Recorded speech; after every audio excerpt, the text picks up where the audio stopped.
Hi there, I'm Greg Miller, and welcome to show number 7 of the guitar class. This week we're going to be looking at the first of two-part lesson on the blues. And this will just touch on the blues a bit. I want to show you some kind of real typical blues things to play. One of them being a shuffle. A shuffle is more of a rhythmic pattern than anything. And it kind of lopes along. And it's sort of in the style of Stevie Ray or someone like that. What we'll do is we'll take a couple of the chords that we've already looked at, like an E major chord, an A major chord, and a B dominant 7 chord, and select to only the lower two notes of the chord and kind of stretch them out a bit. So in the last lesson we talked about heavy metal and how heavy metal players will opt not to play the higher notes of the chord. They'll just play the lower two notes. We'll do a similar thing in this, and what you do is to take the higher of the two notes and to pull it up and then bring it back in a shuffle beat. And the pattern for that, when you're playing an open chord anyway, is to play the open E and to play a B right there with your index finger, and to reach up 2 frets, and then to reach up with your pinky to that D note. Before we get into this, maybe I'll give you some tuning notes so that you can play along with it. There's an E,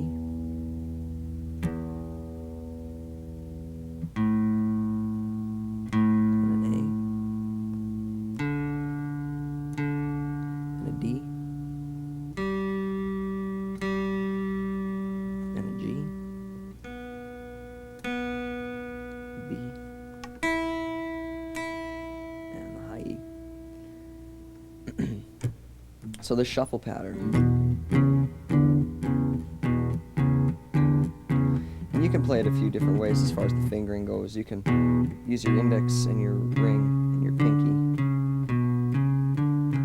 or you can just move your whole ring finger up. I guess a lot of times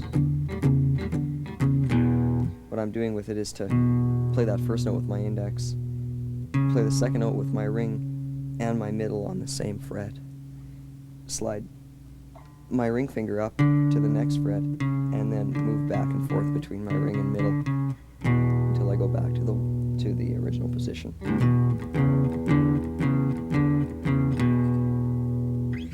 And you'll play that same pattern over the A chord.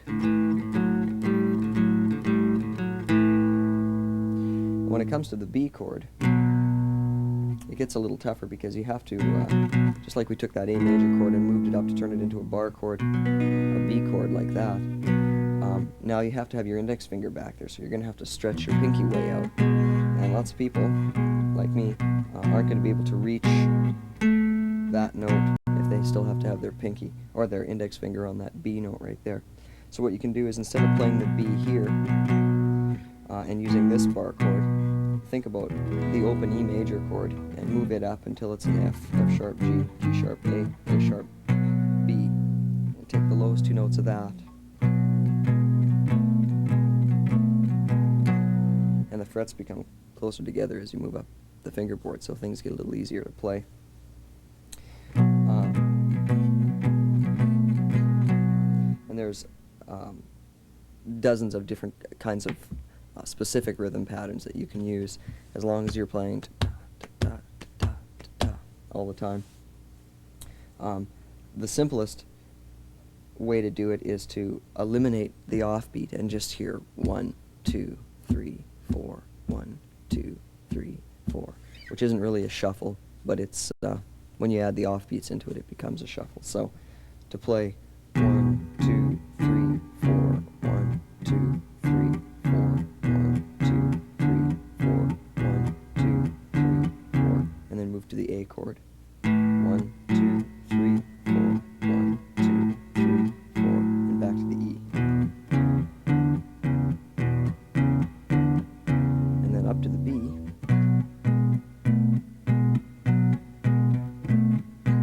Back to the A.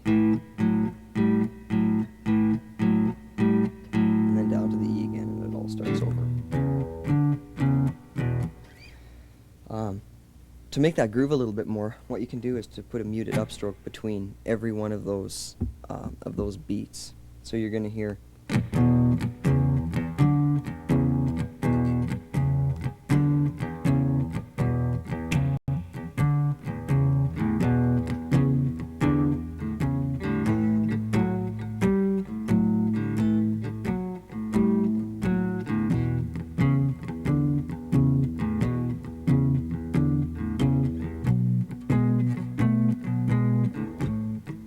Play an A chord there.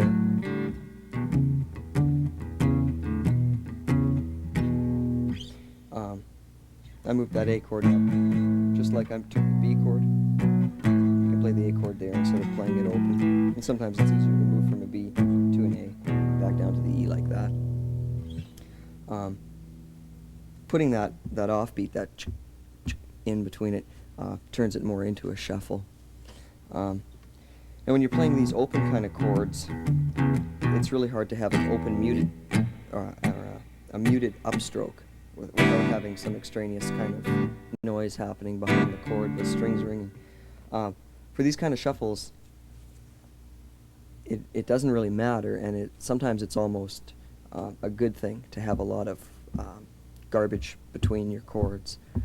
It makes it sound a bit bigger, and it makes it sound like there's more motion and there's more notes happening in the chord. So to play.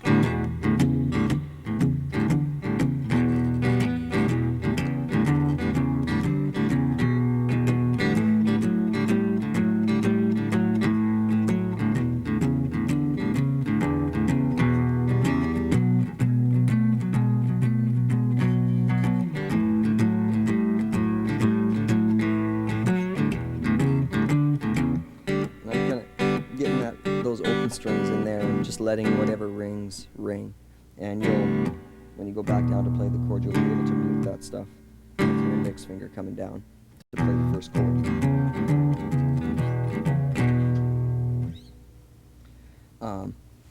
You can stay on different parts of that chord, and I refer to that as a chord. It's really not a chord when you're playing a whole bunch of different notes.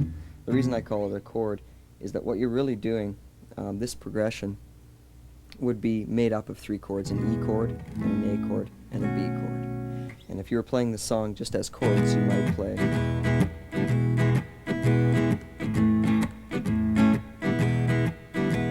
What you're doing with this shuffle pattern is just to play this pattern for as long as you would have played the chord.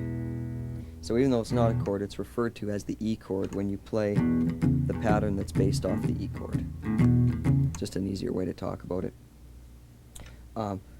When you play that chord, you can stay on the 1, 2, 3, and 4 to play all those downstrokes. A 1, a 2, a 3, a 4, a 1, a 2, a 3, a 4. Or you can make it a little more interesting sounding by sticking on one note longer, or just touching one note very quickly, like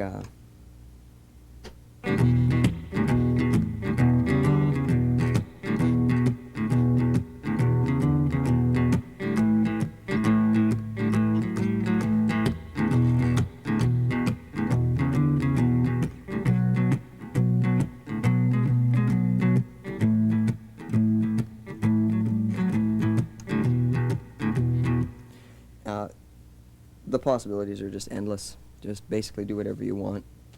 If you hear something in your head that you think might sound good, just keep working at it and try it.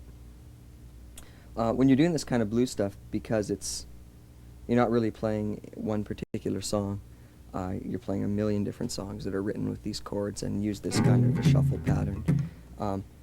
You can feel free to substitute chords in and just play around with it and make it sound like whatever you want it to sound like. One thing to do is to, instead of going up to this B, to break up the monotony of constantly hearing da-da-da-da-da-da-da through all of those chords, you can substitute a B dominant 7 chord in over top of where that B progression would have been. And I've drawn out a B dominant 7 chord on this worksheet. And we looked at it earlier on in the lessons, but for those of you who haven't seen it. By the way, you can get copies of all these lessons if you send me a self-addressed stamped envelope. send it to the school at the address at the end of the show, and I'll mail you out all 12 lessons so that you can have a look at these, and for the ones you've missed, you'll be able to look back on them. That B dominant 7 chord is considered an open chord because it has an open string in it. The B is open, and if you look at it, you'll see that it's kind of a bit of a contorted chord, in the sense that your index finger and your ring finger have to sort of get out of each other's way. Once your hand kind of gets used to forming the chord, though, it's a real easy chord to grab. The biggest problem you'll probably have with it is getting your ring finger to not hang down and touch the B string and do that. So to look at that chord there, you put your middle finger on the 2nd fret of the A string and your index finger on the 1st fret of the D string and your ring finger on the 2nd fret of the G string. You play the B string open and put your pinky on the 2nd fret of the E string. So I'll just show you here now how you can use that. You'll be able to take the shuffle pattern and play it just like we talked about.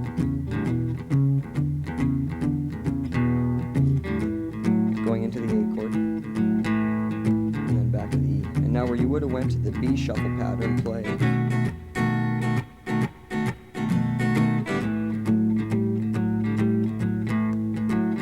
back to the E again. That B dominant 7 chord is very tense sounding. When you hear it, you want to hear to finish the chord.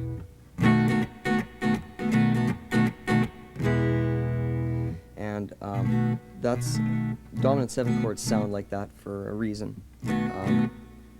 They're meant to lead into another chord. When somebody wants something to sound like it's finished, they can just play and play and play. When they want to sound like it's done, they'll play a dominant 7 chord and then the chord that dominant 7 chord leads into.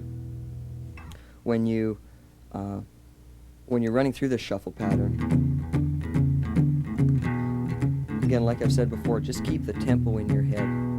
1, 2, 3, 4, 1, 2, 3, 4, 1, 2, 3, 4, 1, 2, 3, 4, 4, 1, 2, 3, 4, 1, 2, 3, 4, 1, 2, 3, 4. And play that B dominant 7 chord, or B7, it's the same thing. Any way that you like, as long as you play it for the right amount of time. You can come out of that E,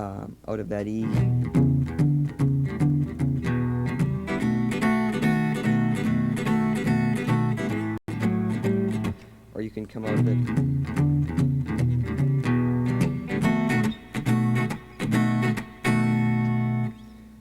or you can just play it once.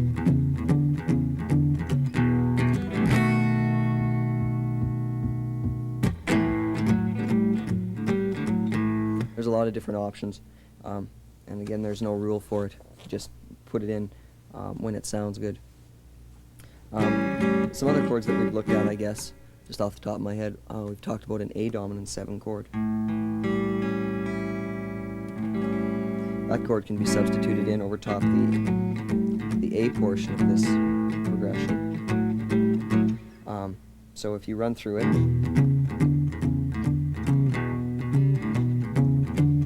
when it comes to the A chord, and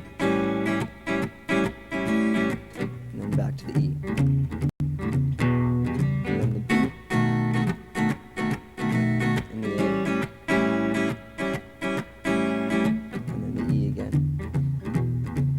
So at this point, the only part of the progression that you're playing the shuffle pattern over is the E chord.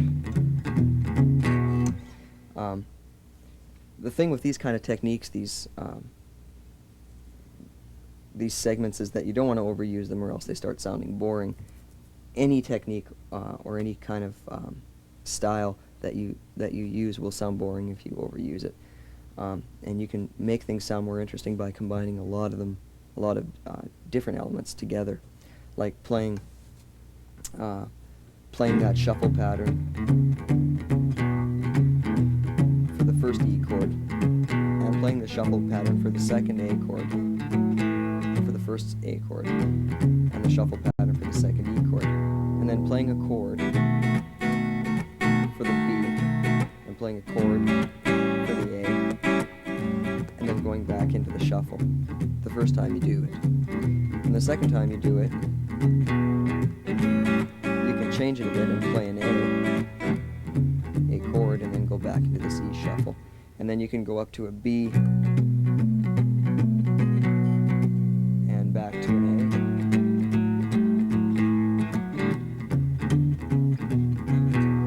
And just mix and match. Put chords in, like full chords, like that, or like that, in the points in the progression where it calls for a shuffle pattern, or put a shuffle pattern in the point in the progression where it calls for a full chord. It doesn't matter. One technique may sound better than another, but you're playing the right chord, and you're playing it, so you don't really have to worry about what anyone else says. Just a few other ways to sort of spice up this progression. A real cliche kind of blues thing to do is to use a descending third pattern, it's called, and you'll recognize it when you hear it.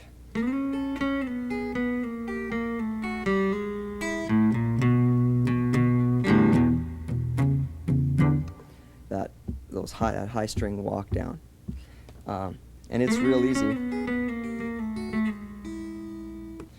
You're just going to be playing what you're hearing are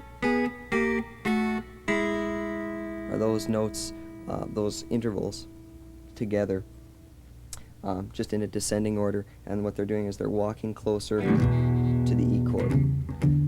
So you start at a note, at a chord or an interval that is consonant sounding or sounds nice and in tune, and you play through some weirder sounding things, and they kind of get real outside, and you end up at that E chord again, and it kind of resolves, or it turns around, and it sounds good again. So you build tension, and you build tension again there, and then you kind of resolve it by going back into that E chord. And that's what makes for interesting music, is that it's not monotone, or not just the same thing over and over and over again. It's kind of an emotional thing, up and down. So to play that descending third, you have to just get used to two patterns. The only two strings you're going to play are the E string and the G string. And for the first chord, you'll play the E string at the 5th fret with your index finger, and the G string at the 6th fret with your middle finger. And the next chord is your middle finger on the G string at the 4th fret, and your ring finger on the E string at the 4th fret. So same fret, different strings. And the next chord is the same pattern, 1 fret lower. And the next chord is the same pattern, 1 fret lower. And the last chord is the one we started with again, except you're going to play the open string, so you don't need your index finger. You just play the open E string and the 1st fret on the G string. And the rhythm behind it is what will make it sound more or less like the blues line that you've always heard. You want to slide up.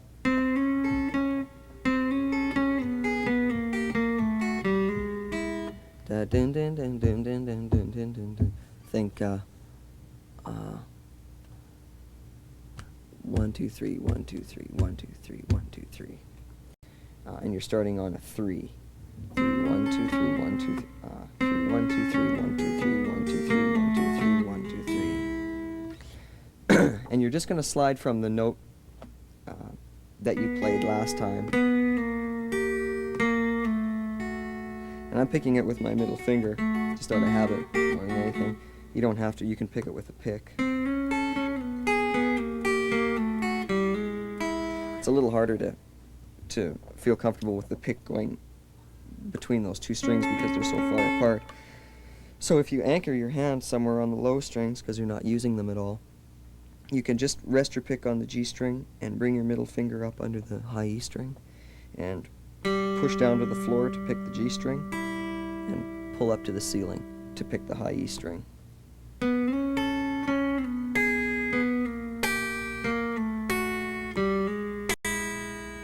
And because you're picking the G string with a hard material, and you're plucking the high E string with your skin, the G string is going to sound brighter, and the E string will sound deader by nature of the material that you're plucking the string with. So what you have to do is really snap that high E string. And what happens is when you pick it hard like that, the string moves out when you pull it, and when you let it go, it snaps back in and bangs on one or two of the frets, and it'll get a little bit of an edge to it. And you want that edge because it matches the edge that's created with the G string. And it also, sometimes it can become a little more edgy, which is good because you can put an accent on it then.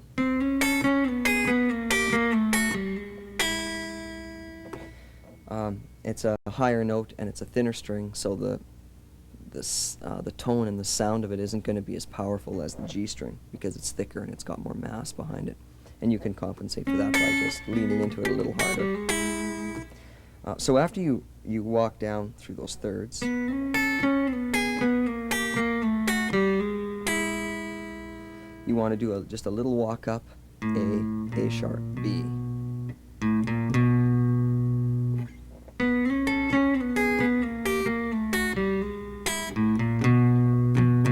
And then start.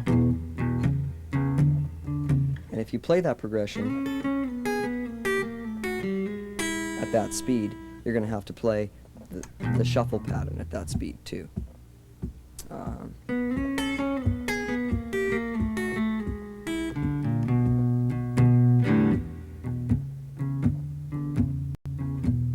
That might get a little draggy for you, but you can sing the blues or something like that to your dog. If you want to play that shuffle pattern a little quicker, you're going to have to whip through that descending third pattern.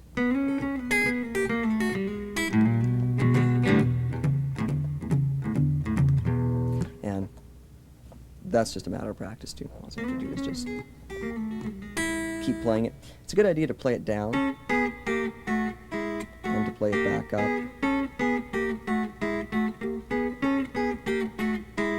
It's a nice idea as well to practice it. Like I just played it there, instead of picking them off time, pick them simultaneously.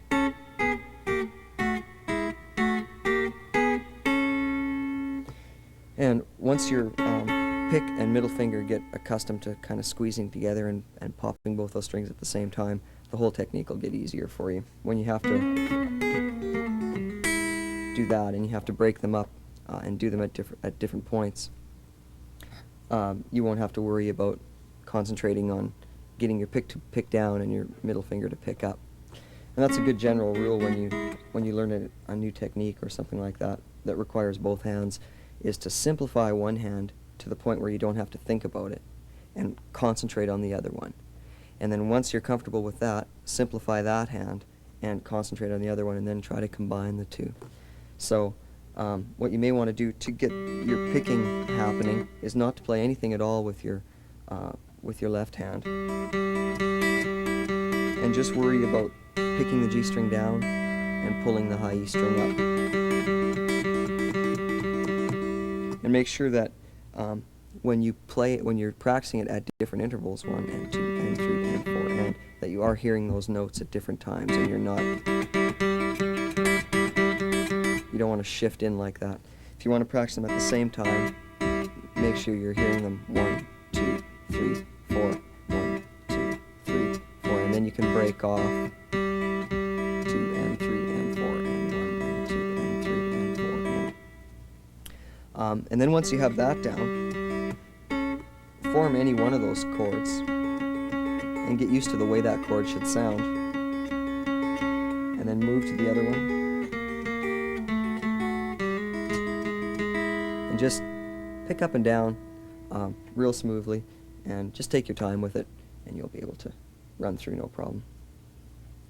That should give you enough to think about this week.